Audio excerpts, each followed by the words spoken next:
Menjalani kehidupan yang lebih baik, lebih memuaskan, dan apa adanya.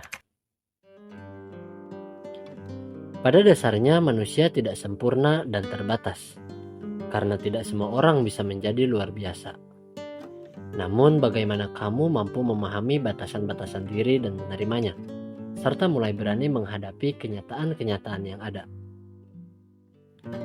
Buku ini memberikan pemahaman kepada kamu untuk menjadi orang-orang yang lebih kuat dan lebih bahagia.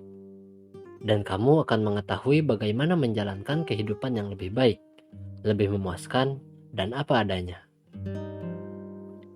Dalam ringkasan kali ini, kita akan mempelajari kunci menjadi orang yang menjalankan tantangan dengan lebih baik dan menemukan keberanian serta kepercayaan diri yang selama ini kita cari dengan sekuat tenaga. Hal-hal menarik yang akan kita pelajari antara lain, apa kunci kehidupan yang baik? Bagaimana menjadi tangguh dan sukses? Kenapa kita perlu memindahkan pilihan kepedulian ke tempat lain? Bagaimana memaknai sebuah kegagalan? Dan bagaimana menemukan makna dan merasakan kebebasan?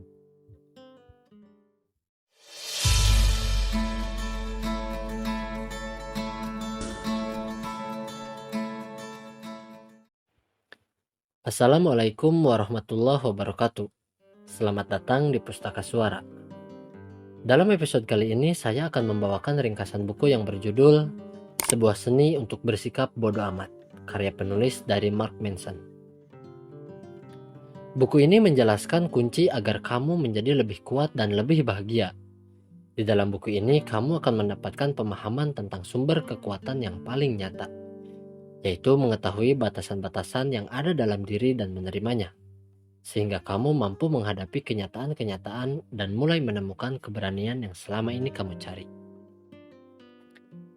Mark Manson adalah seorang blogger yang sangat populer dengan berjuta-juta pembacanya.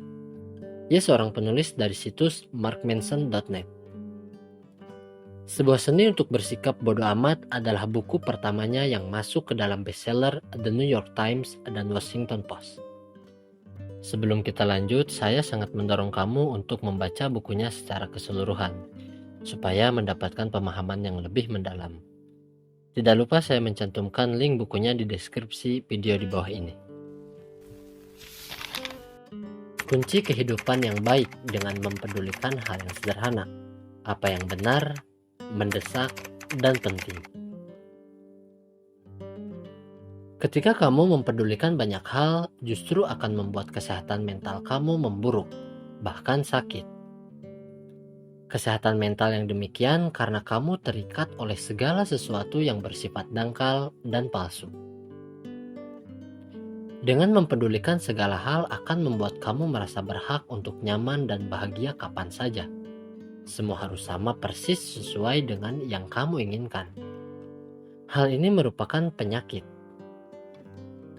Penyakit tersebut akan membawa kamu pada lingkaran setan, sehingga kamu merasa cemas dalam menjalani kehidupan. Merasa khawatir tidak bisa melakukan apa saja yang menurut kamu benar, atau merasa bersalah, sedih, dan kesepian. Alasan inilah yang menyebabkan bersikap masa bodoh adalah kuncinya. Dengan bersikap masa bodoh, kamu akan diajak untuk menerima keadaan tentang dunia yang menurut kamu tidak sesuai dengan harapan atau penuh dengan negatif. Masa bodoh bukan berarti acuh tak acuh, karena masa bodoh berarti nyaman saat menjadi berbeda.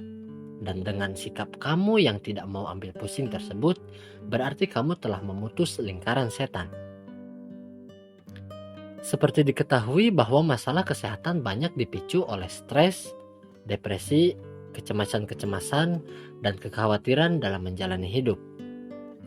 Pada dasarnya krisis seperti ini bukan lagi tentang materi, melainkan tentang eksistensi dan spiritual kamu. Secara paradoksal, penerimaan seseorang terhadap pengalaman negatif justru merupakan sebuah pengalaman positif. Kamu seharusnya menerima pengalaman negatif dengan menjadikannya sebuah pengalaman positif.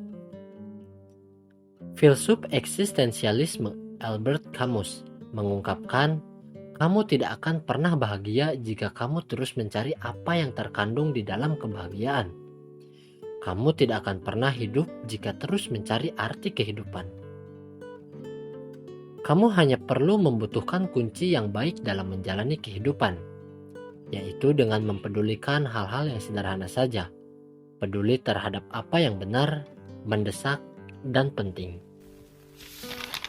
Kemalangan dan kegagalan diperlukan untuk membuat seseorang menjadi tangguh dan sukses. Orang-orang yang merasa dirinya istimewa sebenarnya adalah mereka yang berpenampilan dengan kepercayaan diri di level delusional. Kepercayaan diri seperti ini terkadang membuat menarik bagi orang lain, namun sifatnya hanya sementara saja.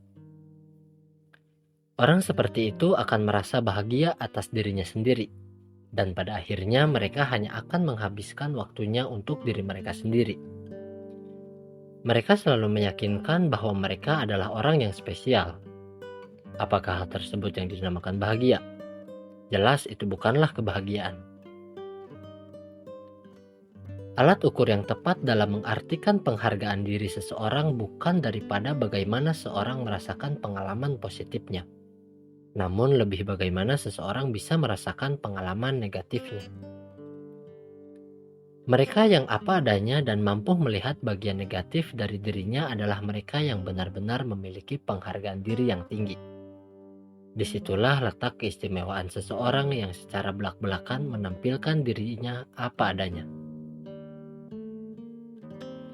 Secara prinsip, tidak ada sebuah masalah pribadi, karena sebenarnya masalah juga didapat oleh berjuta-juta orang lain yang ada di luar sana, atau bahkan bisa jadi orang yang kamu kenal. Atas dasar itu, maka kamu tidak istimewa. Kesadaran yang dianggap kamu tidak istimewa di mata jutaan orang yang saat ini sedang ataupun sebelumnya maupun esok akan menderita adalah langkah awal dan terpenting bagi kamu untuk menyelesaikan masalah-masalah kamu. Dengan semakin kamu berada pada sudut pandang yang berlawanan, semakin kamu merasa tidak nyaman atas keberadaan sudut pandang tersebut. Dan dengan semakin hidup kamu mudah dan bebas dari masalah, kamu semakin berhak mendapatkan yang lebih baik dan lebih baik lagi. Jangan hanya duduk-duduk, lakukan sesuatu. Jawaban akan muncul.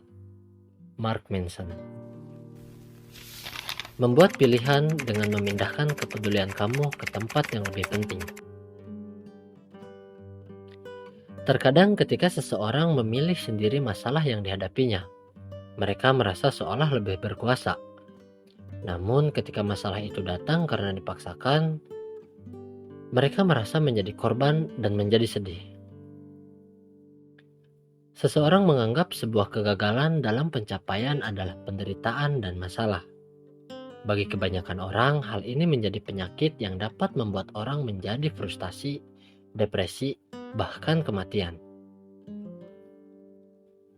Diperlukan adanya kesadaran dalam mengatasi hal tersebut. Kesadaran yang dibangun atas dasar bahwa kamu secara pribadi bertanggung jawab kepada segala hal yang terjadi dalam hidup kamu, tidak peduli seperti apa kondisi yang berada di luar diri kamu. Dalam hal lain bisa dikatakan bodoh amat dengan kegagalan macam apa yang akan muncul. Pada dasarnya, kamu tidak selalu bisa mengambil kendali terhadap apa yang terjadi pada diri kamu. Akan tetapi, kamu bisa mengendalikan cara untuk menafsirkan atas segala sesuatu yang telah menimpa diri kamu, dan tentunya cara kamu merespon. Seiring satu peristiwa yang menimpa kamu, apakah itu baik atau buruk, tergantung pada ukuran yang kamu pilih. Kamu akan selalu menjatuhkan pilihan, entah itu sadar ataupun tidak. Kembali pada kenyataan bahwa tidak ada yang namanya tidak peduli. Semua memiliki kepedulian atas sesuatu. Bahkan tidak peduli atas apapun, tetap saja sebuah bentuk kepedulian tentang sesuatu. Namun kepedulian seperti apa yang bisa kamu pilih? Dan nilai merupakan dasar dari tindakan yang kamu lakukan. Kemudian kamu bisa menentukan nilai dan ukuran atas pilihan yang kamu buat. Untuk itu, perlu membuat pilihan dalam memindahkan kepedulian kamu ke tempat lain yang lebih penting dan sesuai dengan energi kamu. Ini merupakan sesuatu yang sederhana, namun tidak mudah. Kamu bisa mencoba, karena ini adalah hal yang baik. Memaknai sebuah kegagalan menjadi kesuksesan yang besar. Kegagalan merupakan sebuah konsep yang bersifat relatif. Keberadaannya tergantung pada ukuran yang kamu pilih. Kegagalan bukanlah kekurangan uang, tidur di pinggir jalan, dan juga bukan sebuah resume kosong. Besarnya kesuksesan yang kamu dapatkan berasal dari beberapa kali kamu gagal dalam melakukan sesuatu. Juga berapa kali kesalahan kecil yang terdapat dalam kehidupan kamu. Seperti yang kamu lihat pada kesuksesan yang diperoleh oleh orang lain, yang sepertinya karena ia telah mengalami kegagalan yang lebih banyak daripada kamu. Hal ini sama dengan anak kecil yang terus berulang kali jatuh, bahkan melukai dirinya saat ia belajar berdiri, dan tidak sedikit pun anak itu akan berhenti dan berpikir bahwa berjalan bukan bidang atau keahlian yang ia miliki. Kebanyakan ketakutan akan kegagalan datang dari salah pilih nilai-nilai yang buruk. Contohnya, kamu masih menganggap gagal total itu ditentukan oleh perilaku orang lain, bukan kamu sendiri. Seperti Picasso yang tetap produktif sepanjang usianya, ia menghasilkan karya seni sampai bertahun-tahun terakhirnya. Bahkan ia bahagia mencoret-coret tisu sendirian di sebuah kafe, yang kemudian tisu tersebut ditawar seseorang ketika hendak mau dibuang Picasso. Nilai mendasar dari Picasso yang bisa kamu pelajari adalah menjadi sederhana dan rendah hati. Tentu hal ini merupakan ungkapan yang jujur dan tidak akan ada ujungnya. Hal inilah yang membuat kertas tisu Picasso sangat bernilai. Cukup dengan menggunakan ukuran melakukan sesuatu dalam menilai kesuksesan kamu, dan kamu akan mengetahui kegagalan yang terjadi pada diri kamu akan mendorong kamu untuk lebih maju lagi. Semua makna dalam hidup kita dibentuk oleh hasrat alami kita untuk tidak pernah mati. Mark Manson.